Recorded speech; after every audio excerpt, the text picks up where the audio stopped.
edition of the Cowboys Report, we're breaking down the top Cowboys cut candidates. Unlike previous years, this list is actually pretty short. This is not nearly as long as some of the other cut candidate videos we've done in the past because the Cowboys simply aren't actually paying that many players. There's very few viable options. Now, if you want the Cowboys, please, we're begging you, do something this offseason. Show it by liking the video for me right now. You want the Cowboys to do something? Do it. Like it. Likes equals move. Oh, I did singular and plural, but whatever. Terence Steele is first up here on the list. And he's got an $18.13 million cap hit. There are two ways that you can do cuts.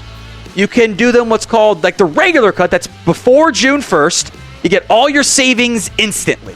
But it's less savings because you can't push dead money off in the future. That's just $4.63 million. Post June 1st, you save $14 million.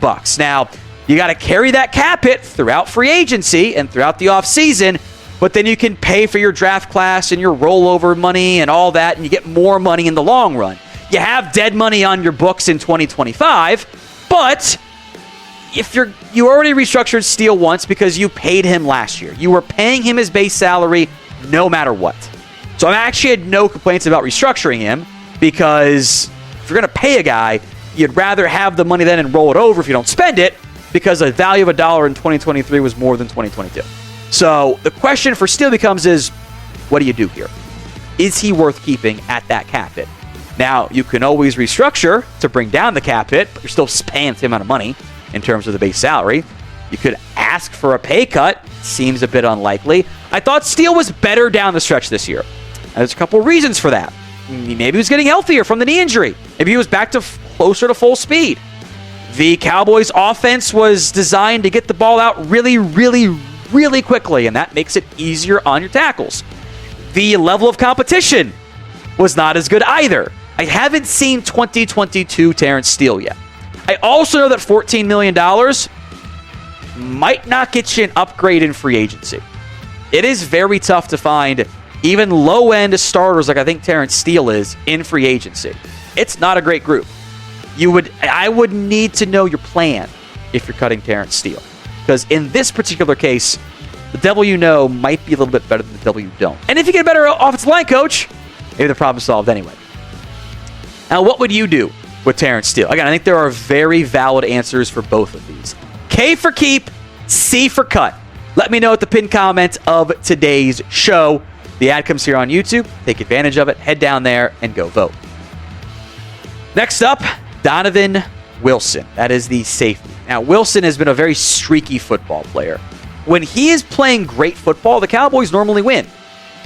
But when he's not playing good football, the Cowboys lose because it's the role players that can make and break games, especially against better teams.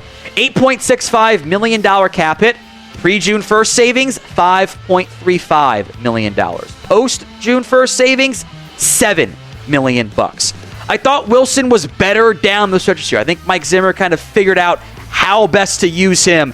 He is not a tight end eraser, but he can be a force player for you in the box. And that was reflected in the numbers. The sacks went back up this year. The pass breakups went back up this year. The TFLs kind of hovered. There were too many missed tackles for me. And I thought he really struggled in coverage against tight ends. The George Kittle game is sticking in my mind pretty heavily. But I think both safeties, I think you can move on from. Wilson was the streaky player. Malik Hooker was fine, but he wasn't like overly impactful. I thought he was just like a lot of games. I'm like, okay, Hooker was out there, didn't make a lot of mistakes, didn't make many plays. Do I want to pay $7.75 million for that? Save $3.75 right now, $5.75 after June 1st. Again, this is sizable savings. Hooker has been kind of, I think, a mostly steady player in his time in Dallas. There are mistakes, don't get me wrong. Just aren't a lot of splash plays. And even some of his picks were just like, they went right to him. He was in the right spot at the right time on an overthrow. I always covet impact safeties. I would love to see this Cowboys team with a little bit more range at free safety or a little bit better coverage ability out of Donovan Wilson's group. Maybe Wanye Thomas and Marquise Bell can be that. They're ERFA and an RFA respectively. But you cut those guys, you do have an opening at safety.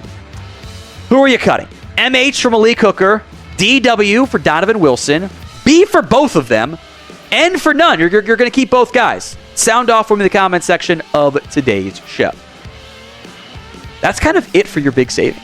But some other names I do want to mention. Deone Clark, $1.16 million cap hit.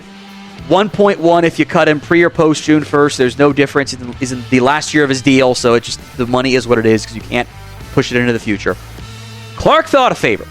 That is very obvious. And I think, again, it took Zimmer some time to identify like what he has and who he trusts and who he doesn't trust. Clark was a 109 tackler last year. And I told you guys at the end of the year, like, hey, don't just assume that tackles mean good play. Doesn't always mean that. I thought Deone Clark was a great example of that, and we saw it down the stretch this year. They benched him this year. They played him a lot against the Lions. They played him a little bit against the Eagles. After Week 9, Deone Clark played 4 defensive snaps the rest of the season. They lost to Marvin Ocean in that time frame. Eric Kendricks missed time. He wasn't playing for them. He was full out demoted. So maybe he is a trade candidate. Maybe he is a and I think would also maybe go in the trade bucket or just general concern. Player we've forgotten about is Sam Williams. Just under $2 million cap hit. I put him on here because he's one of the few guys that saves you close to 1.5 and not just like the vet minimum it would cost you to re-sign somebody of $1 million. 1.48 is the pre and post June 1st cut savings there. I want to see what he does in the preseason. I want to see how he looks getting back and healthy. It sucks because you could have really used him this year. They spent a second-round pick on Marshawn Nealon. I don't think Williams was as good in 2023 as he was in 2022. He's had off-the-field stuff there. I'm keeping him right now, but this is absolutely entering a make-or-break offseason for Sam Williams. Hit the rehab properly. I'm not saying he hasn't, by the way, but like, make sure that's happening. Make sure you are on top of your game because there's a lot riding on him for this upcoming season.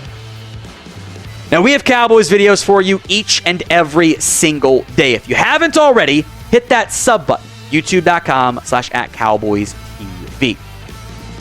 One more player I want to mention is Trayvon Diggs. And I've seen some bad info out there on the savings and everything.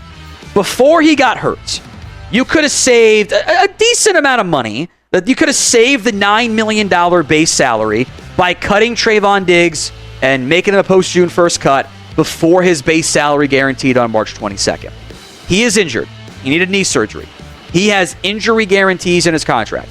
So those savings, poof, they go away. You cut Trayvon Diggs right now. You lose $7.5 million in salary cap space. You are paying a starting contract more than you ever spend on one player in a year in free agency if you cut Diggs. It's a non-starter. Doesn't make any sense.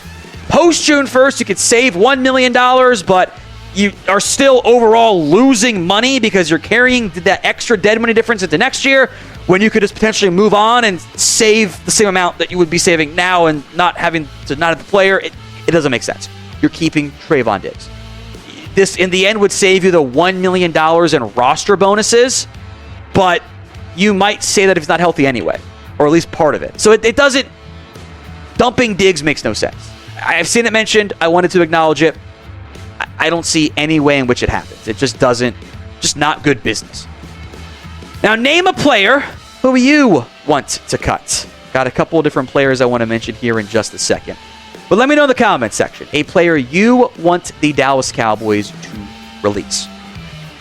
Now, in the past, for these videos, I would have a long list of like, this guy saves you $1 million, this guy saves you $2 million, this guy saves you 1.5, like down the roster veterans, guys like Will Greer, etc., that are back, but you can cut and not lose any money.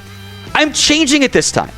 These 8 players, if you cut them, even make them post-June 1st cuts, you either save $0 or you lose salary cap savings. It's Dak Prescott, CeeDee Lamb, Micah Parsons, Tyler Smith, Mozzie Smith, Tyler Guyton, Marshawn Nealon, Jonathan Mingo. Basically, they're all just got paid, or they are first or second round picks that have their base salaries guaranteed this year. regardless of if they're on the team or not. Everybody else you could cut. You don't actually have a lot of savings, though, in the process. All those other players, the random back end of the roster corner, like, Andrew Booth, saves you around $1 million. That's it, because he's out of guarantees on his contract. So they're not worth mentioning, but you can cut him if you want to. I want to cut Jalen Brooks. Okay, it's fine. You can cut him.